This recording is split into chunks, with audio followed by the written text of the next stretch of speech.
Après plusieurs reports, le Premier ministre guinéen a finalement rencontré les représentants des partis politiques les mieux représentés dans le pays, notamment le RPG Arc-en-Ciel, le parti de l'ancien président Alpha Condé, de l'Alliance nationale pour l'alternance et la démocratie de l'ancien Premier ministre Cellou Dalein Diallo. Pour prendre part à cet autre dialogue qui se veut inclusif, le groupe des 4 a encore exhibé un rapport dans lequel figurent plusieurs points à satisfaire avant d'entamer les négociations.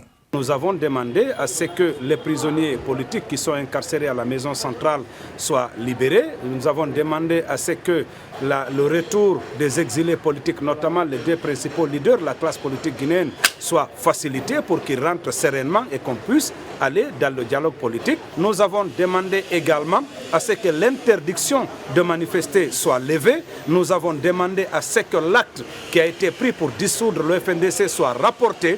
Cette rencontre a permis à l'émissaire du président de la transition de mesurer l'ampleur de la situation politique en Guinée. Il promet de passer au peigne fin toutes ces revendications afin de trouver un consensus pour tous les acteurs.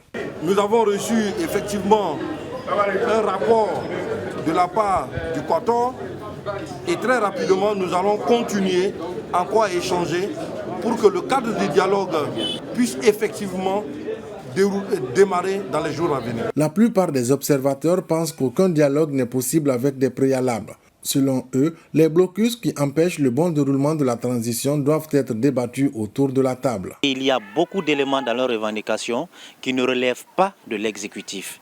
Parce que si l'exécutif essaie de faire ce qu'il revendique dans leur démarche là, l'exécutif va s'immiscer dans le judiciaire. Et on a toujours accusé en Guinée que si la démocratie ne marche pas, parce qu'il n'y a pas de limitation de pouvoir, on a toujours constaté des ingérences de pouvoir. Il reste à savoir si les militaires vont satisfaire ces 10 points pour faciliter l'ouverture d'un cadre de dialogue réclamé par tous les acteurs sociopolitiques pour une transition apaisée en Guinée.